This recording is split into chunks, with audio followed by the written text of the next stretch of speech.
All tomorrows are the same.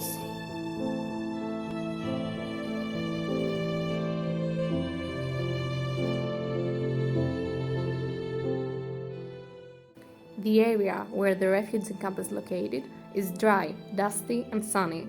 Sometimes you feel the heat as if the sun is only kilometers away. The air is full of dust particles. At the far end of the refugee camp stands a lone, plastic makeshift hut, as if it has no care for what exists in the world. It partially protects its owner from the sun and the big rays of sun, and it's the only worldly thing which relates Mesfin with property. He says, "It is my house." But deep inside, he knows that he does not deserve it.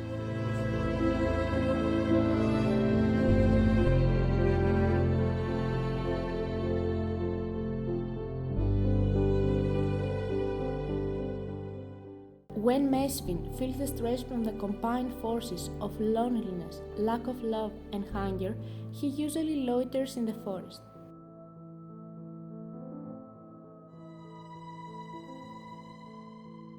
The firewood ration is hardly enough to make a day's meals, so fetching wood is one of Mesfin's main activities.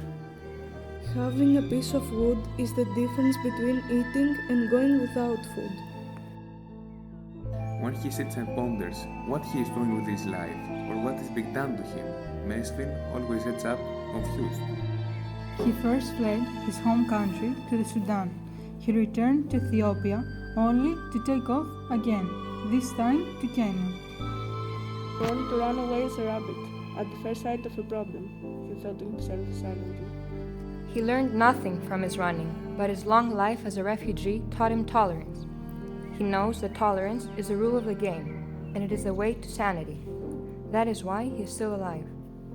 He remembered how many of his friends perished and how many went mad and disappeared into the desert, left to unknown fates.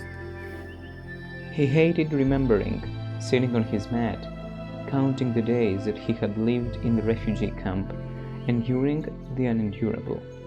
But here he was, sitting and remembering. He tolerated the police, who behave as if they own the world and demand so much when they see refugees. He tolerated the workers of the humanitarian organizations who think that they know the needs of the refugees. And he also tolerated the hunger, the thirst, the cold, and the sun, which are intolerable. As he sat, he prayed for his deliverance, but he knows God is unfair in his treatment of individuals. The illogical God allows some creatures to wither away in a hot desert in an alien land, while others are living luxurious lives. Today, he doubts fairness. He was tired and went to sleep to wait for another tomorrow. No story to tell, no history to write, and no future to plan. Tomorrow is just another miserable day.